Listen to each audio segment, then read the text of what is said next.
ऋषि मुनियों की पावन धरती, देश धर्म का नाता है। कहते सारे लोग यही हैं, गो हमारी माता है। जाग उठो ओ भारतवासी, जाग उठो ओ भारतवासी, गो पर छुरियां चलती हैं। बंद करो गो माँ की हत्या, सारी जनता कहती है। बंद करो गो माँ की हत्या, सारी जनता कहती है।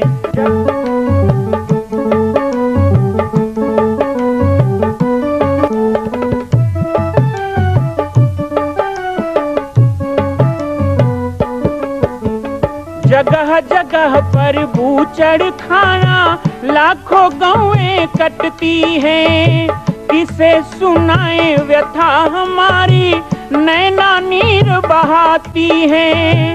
रक्षा करना गौ माता की, रक्षा करना गौ माता की, गीता ज्ञान सिखाती है।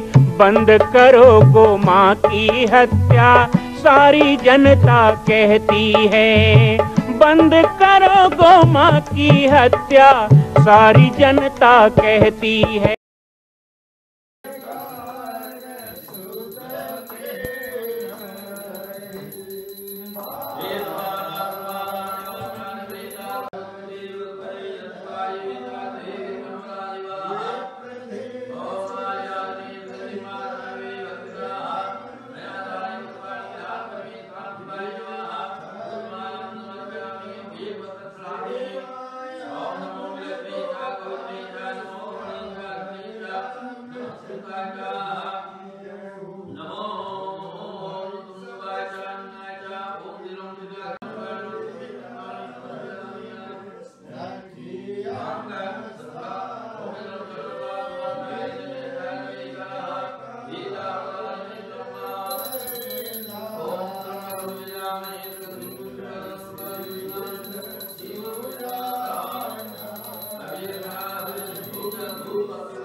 उस समय धर्म का विचार नहीं रह जाता। महात्मा गांधी बड़े अहिंसक थे, लेकिन एक बार उनके आश्रम में रहने वाला एक बछड़ा बीमार हो गया। वो रात भर छटपटाते रहता था, व्याकुल रहता था, इतना कष्ट था, ऐंठता था दर्द के मारे, छोटा सा बछड़ा। तो गांधी जैसा अहिंसक भी कहता है इसको मौत दो। कभी कभी जब बीमारी ठीक नहीं होती ना, तो कहते हैं, भाई हमने सुना है कि डॉक्टर लोग जहर दे के मार देते हैं मरीज को, कि भाई अब तो इसको मारना ही ठीक है। हालांकि ऐसा नहीं होता होगा, लेकिन यहां पर महाराज दशरथ कह रहे हैं कि हे शंकर जी, आप तो सबके हृदय में रहते हो। राम के हृदय मिले ही माज विधि बात बेगारी,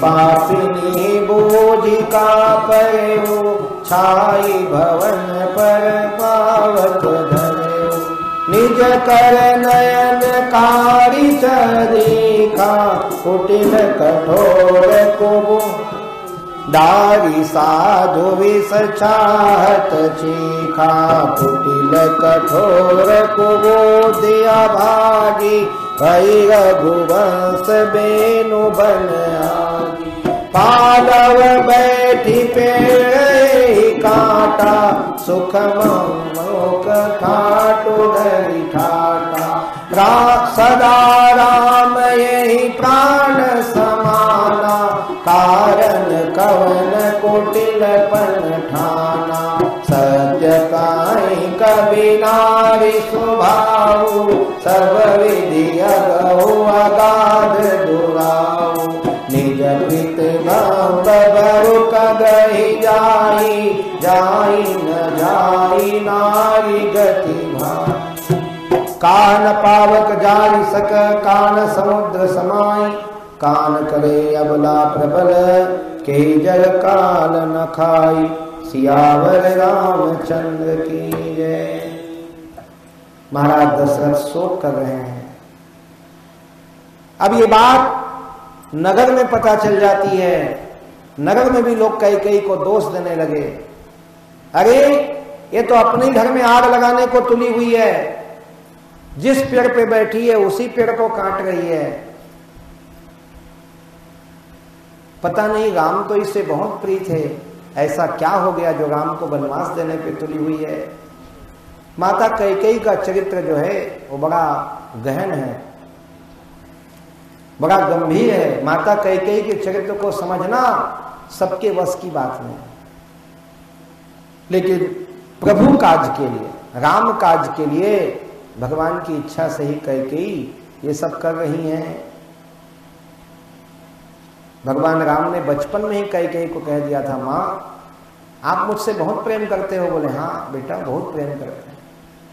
मैं आपके प्राण मांगू तो दे दोगे? बोले हाँ बेटा, एक बार क्या कई जन्म तुमको प्राण मांगो तो दे देंगे। तो कहा माँ एक बात बोलूं? बोले हाँ। प्राण नहीं, प्राण से भी ज्यादा दुखद, प्राण जाने से भी ज्यादा दुखद मैं आपसे मांगने वाला हूं। हो सकता है कि इसमें आपको पति को भी गंवाना पड़े। कैकेयी ने कहा ऐसा क्या? बोले हाँ। लेकिन मां यदि आपने एक बार ये कष्ट सह लिया, थोड़ा कलंक ले लिया, तो शुरू में तो कष्ट होगा, लेकिन आगे चल के तुम्हारा राम भगवान कहलाएगा, क्योंकि मैं जिस हेतु से आया हूं वो हेतु मुझे करना है। तो सारी बात भगवान ने बताई थी कैकेयी को। लोग कह रहे हैं सही बात है, आग क्या नहीं जला सकती, समुद्र में क्या नहीं समा सकता, और अबला कहने वाली प्रबल स्त्री क्या नहीं कर सकती। यानी आग सब कुछ जला सकती है, समुद्र सब डुबा सकती है, और स्त्री चाहे तो सब कुछ नाश कर सकती है। अब केवल महाराज दशरथ नहीं बल्कि पूरा राज समाज कैकेयी को समझा रहा है। जिनकी जिनकी बात को कैकेयी मानती थी, जिनको सम्मान देती थी, ऐसे विप्रों की वधू, विप्रों की स्त्रियां, कुल की बड़ी बूढ़ी महिलाएं, वो जा जाके समझा रही हैं, क्यों ऐसा करते हो? कई ऐसा करोगे, राम को वनवास दोगे तो सीता अयोध्या में नहीं रहेगी, वो बिना पति के कैसे रहेंगे? और लखन भी नहीं रहेंगे, और साथ ही साथ भरत राजा बनेगा, तुमको लगता है? ना तो भरत राजा बनेंगे, ना राम रहेंगे, ना सीता, ना लक्ष्मण, और ना ही दशरथ के प्राण रहेंगे। तो सबको गंवा के तुमको मिलेगा क्या? इसलिए अपना जिद छोड़ दो। और ये जो, हाँ ऐसा कर लो कि भाई 14 साल राम जी बन जाएं, ऐसा मत करो, 14 साल गुरुदेव के घर में रह जाएं भगवान, ये पास में है गुरुदेव का आश्रम, वहां रह जाएं, ऐसे बोल दो। लेकिन ये जिद छोड़ दो। अस विचारी उछाओ को शोक कलंक कोटि जनियो, भरतहि अवसि देहु जुगराजो, कानन का राम कर काजो, नाहिन राम राज के भूखे, धर्म धुरीन विषय रस रोखे, गुरु गृह बसहु राम तजि गेहु, नृपसन अस बर दूसन, जो न लगिया हो कहे हमारे, नहीं लागई कछु हाथ तुम्हारे, जो प्रयास की न कछु होई, तो कही प्रगट जनावहु सोई, राम सरिस कानन जोगु, काई सुनि तुम कहलो, उठऊ मेगी सोई करहु पाई, जे विधि सो कलंक नसाई, जय भांति शोक कलंक जाई, उपाय करी कुल पालई, हठ फेरी रामई, जात बन जनी बात दूसर चालही, जिमि भानु बिनु दिनु प्राण बिनु तनु चंद बिनु, जिमि जामिनी तिमि अवध तुलसीदास, प्रभु बिनु समुझि दो जिय भामिनी। जैसे सूर्य के बिना दिन, चंद्रमा के बिना रात, वैसे ही शरीर बिना प्राण के हैं। ऐसे अयोध्या के प्राण कौन है? तो प्राण प्राण के जीव सुख के सुख राम, तुम तजी जिन्हई सुहाति गृह, तिन्हई तिन्हई विधि बाम। राम जी को वशिष्ठ ने कहा था, महाराज आप हमें कहते हो कि वापस चले जाओ, जीव का जो प्राण है वो है कौन? तो हम कहते हैं आत्मा, इसमें आत्मा है। और आत्मा कौन है? वही परमात्मा है, जो सत चित आनंद हो, सच्चिदानंद, वही परमात्मा है। अर्थात जो पहले भी था, जो अभी भी है और जो आगे भी रहेगा, वो आत्मा है। अब पहले नहीं था, वो शरीर है, अभी है वो शरीर है, और कुछ दिन में मर जाएगा वो शरीर है। पर जो कभी मरता नहीं है, जो सदा अमर शाश्वत है, वही परमात्मा है, वही सत्य है, वही चित्त है, वही आनंद है। तो ऐसे राम को अयोध्या से बाहर कर दोगे तो क्या होगा? सकिन सिखावन दीन, सुनत मधुर परिणाम हित, तही कछु कानन कीन, कुटिल प्रबोधि कुबरी। वो मंथरा की प्रबोध की हुई कैकेयी ने कुछ भी नहीं सुना। छत्तीसगढ़ की बेटी है कौशल्या, शांत सहज सरल और धीरवान नारी है कौशल्या, धर्म के हर महत्व को जानने वाली। कौशल्यादि नारी सब आचरण पुनीत, पति अनुकूल प्रेम दृढ़, हरिपद कमल विनीत। भगवान के चरण में भी उतना ही प्रेम है, पति के चरण में उतना ही अनुराग है। ऐसे पतिव्रता नारी है कौशल्या। यहां पर तुलसीदास जी कह रहे हैं, जैसे अभी अभी राज तिलक, भगवान राम को तो राज तिलक जो है को बंधन से छूटा जानकर उनके हृदय में आनंद बढ़ गया। माता को जाके प्रणाम करते हैं। माता ने जैसे राम जी को देखा, अरे राम आज तो आप राजा बनने वाले हो। माता की खुशी का ठिकाना नहीं है। बार बार मुख को चूमती हैं, गोद में बैठा लेती हैं और सुंदर सुंदर भोजन करने के लिए निवेदन करती हैं। कब वो समय आएगा राम जब तुम्हें मुकुट धारण किए और सीता के साथ सिंहासन में बैठे मैं देखूंगी, ऐसे मनोरथ कर रही हैं। पुरुषोत्तम मास के अवसर पर भगवान की पावन कथा हम श्रवण कर रहे हैं। 1 महीने तक अधिक मास या मल मास या पुरुषोत्तम मास इसे कहा जाता है। पुरुषोत्तम मास की बड़ी महिमा है। पुरुषोत्तम मास में तीर्थ में जाने से बहुत ही पुण्य मिलता है, लेकिन तीर्थ में जाके स्नान करने से और फल मिलता है। और तीर्थ में स्नान करके वहां जो देवी देवता है उनका पूजा करो तो और ज्यादा फल मिलता है। और यदि वहां बैठकर नाम का सुमिरन करो, भगवान का गुण गा लो तो और अच्छा है। और यदि वहां किसी कथा का आयोजन कर लो तो और अच्छा है। तो ये पुरुषोत्तम मास की महिमा है। आप सभी पाटेश्वर धाम में आकर के इस राम कथा को सुन रहे हैं, रामायण पाठ में भाग ले रहे हैं। यद्यपि ये पाठ हमने अपने स्वांतः सुख के लिए किया है, लेकिन कहते हैं ना, फूल खिलता है एक पेड़ पर लेकिन सुगंध पूरे बगीचे में फैलता है। ऐसे ही यदि हम अपने आनंद के लिए रामायण का पाठ कर रहे हैं तो यहाँ आने जाने वाले भक्तगण भी एक घड़ी या 2 घड़ी उसमें सम्मिलित होकर आनंदित हो रहे हैं। और इतना ही नहीं, जो लोग यहाँ नहीं पहुंच पा रहे हैं तो आप सभी जो ऑनलाइन हमें मोबाइल के माध्यम से, हमारे YouTube के माध्यम से देख रहे हैं, आप सब भी कम धन्यवाद के पात्र नहीं है। आप सब का भी हम रोज स्वागत करते हैं। भगवान श्री रामचंद्र जी कहते हैं, माता वो दिन कब आएगा जब तुम राजा बनोगे, ऐसा आप कह रही हो। आज तो पिता ने मुझे राज्य दे दिया। बोले दे दिया? अरे हमने तो सुना आज राज्य होने वाला है, कब हो गया?